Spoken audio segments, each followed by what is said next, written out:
half of the space between two concentric electrodes of a spherical capacitor is filled as shown with uniform isotropic dielectric with relative permittivity और dielectric constant K1 and K2 दिख रहा है हमें. The charge of the capacitor is Q. Capacitor पे charge है Q. आपको capacitor पे charge given है Q. Find the magnitude of the electric field strength between the electrodes as a function of the distance r from the curvature center of the electrode. देखो साहब electric field का variation देखना हमें ना, ये आपका सवाल है. अब मुझे एक चीज बताओ, we all know very well, अगर यहाँ पे डाइलेक्ट्रिक फील्ड नहीं होता तो चार्ज डिस्ट्रीब्यूशन बहुत सिंपल हो जाता है. बहुत सिंपल कितना होता है, यहाँ पे माइनस क्यू करते, यहाँ पे प्लस क्यू करते और यहाँ पे माइनस क्यू करते. ये बात तो आपको क्लियर होगी अगर डाइलेक्ट्रिक नहीं होता. अब डाइलेक्ट्रिक है, दोनों जगह डाइलेक्ट्रिक डिफरेंट है, तो पक्का है ऊपर वाले में अलग इंडक्शन होगा चार्ज की वैल्यू और नीचे वाले में अलग मैग्नीट्यूड का चार्ज इंड्यूस होगा. यानी हम लोग क्या सोच सकते हैं, हम लोग ये सोच सकते हैं कि इस मीडियम में सपोज चार्ज Q1 इंड्यूस हो रहा है और इस मीडियम में सपोज चार्ज Q2 इंड्यूस हो रहा है, लेकिन दोनों का सम तो Q ही रहेगा. कोई बाहर से ना तो चार्ज आ रहा है ना जा रहा है, तो नेट चार्ज तो हमेशा Q रहेगा. Q की वैल्यू क्या होगी, Q1 प्लस Q2. ये बात तो आपको पता चल गई होगी. अब देखो इस तरह के जितने भी डाइलेक्ट्रिक के सवाल है, I think I told you when I was teaching in the theory class, please don't use the Gauss theorem to solve such typical problem. Always use the displacement vector form. और displacement vector form क्या Gauss law की, close surface integration D dot DA is written as the Q free. Actually Q free का क्या फायदा, only हमें free charge को ही देखना है. और अगर गॉस लॉ लगा दिया तो फ्री और बाउंड दोनों चार्ज को काउंट करना पड़ेगा, तो हमारे लिए बहुत परेशान हो जाएगा, काम करना टफ हो जाएगा, लंबी कैलकुलेशन हो जाएगी. इसीलिए हम लोग ये यूज नहीं कर रहे हैं गॉस लॉ. गॉस लॉ क्या होता है हमारी लाइफ में, E dot DA equal to Q by epsilon naught. अब Q बाई एप्सिलॉन नॉट में जो Q है वहां तो दोनों चार्ज चाहिए, फ्री भी चाहिए बाउंड भी चाहिए. और अगर ये आइडेंटिटी हम लोग लगाएंगे तो ओनली फ्री चार्ज से हमारा काम हो जाएगा. और D क्या है, D is the displacement vector, जिसको हमने थ्योरी लेक्चर्स में पढ़ लिया था, epsilon not K into E. This is the displacement vector, electric displacement vector.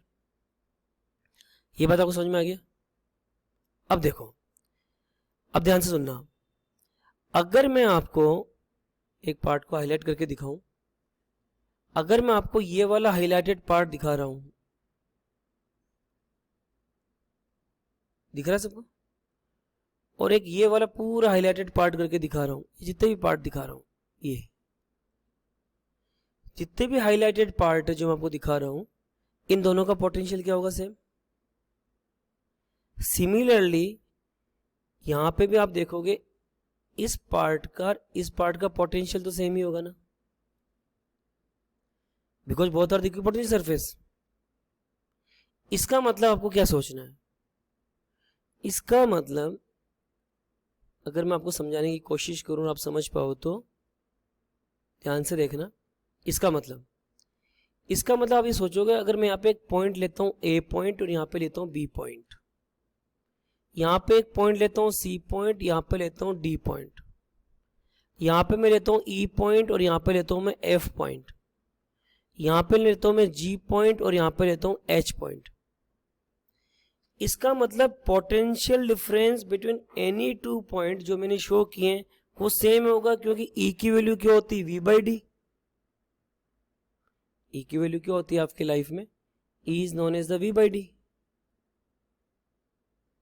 और इक्विपोटेंशियल सरफेस है तो E equal to V by D से आप कैलकुलेट कर लोगे तो आपको पता चल गया पोटेंशियल डिफरेंस तो सेम है.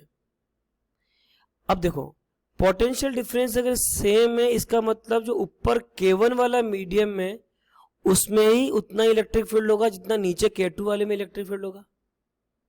E equal V by D, D भी सेम है, V सेम है, तो जितना इलेक्ट्रिक फील्ड अगर ऑरेंज वाले में होगा उतना इलेक्ट्रिक फील्ड ब्लू वाले पार्ट में होगा. ये बात समझ में आ गया, इसमें तो कोई दिक्कत ही नहीं है. अब आप देखो, अगर मैं ऊपर वाले पार्ट का इलेक्ट्रिक फील्ड E1 लिखता हूं, नीचे वाले पार्ट का मैं इलेक्ट्रिक फील्ड E2 लिखता हूं, तो I hope it is clear to all of you, E1 must be equal to E2. यानी इलेक्ट्रिक फील्ड जो अपर पार्ट में होगा वही लोअर पार्ट में होगा. लेकिन हमें क्या चेक करना है, हमें तो D1 और D2 चाहिए, कि अगर ये इक्वल है या नहीं है। तो देखो E1 इक्वल टू तो E2 हो गया और D की वैल्यू होगी epsilon not K into E। तो E1 की जगह क्या लिखोगे आप D1 upon epsilon naught K1 और E2 की जगह आप क्या लिखोगे D2 upon epsilon naught into K2। I hope it is visible to all of you. Epsilon naught तो ठीक है दोनों तरफ कट गया, लेकिन K1 K2 तो डिफरेंट है। इसका मतलब एक चीज आपको क्लियर यहाँ से पता चल गई, D1 can not be equal to D2। इसका मतलब बोथ द इलेक्ट्रिक फील्ड का जो डिस्प्लेसमेंट वेक्टर है वो डिफरेंट है। ये लॉजिक आपको पता चल गया, ठीक है। अब मैं डी डी ये दोनों पार्ट पे लगा रहा हूं, है ना। तो देखो अपर हेमिस्फेयर पे मैं यूज कर रहा हूं इस इक्वेशन को। तो what I will write D1 into 2 pi R square.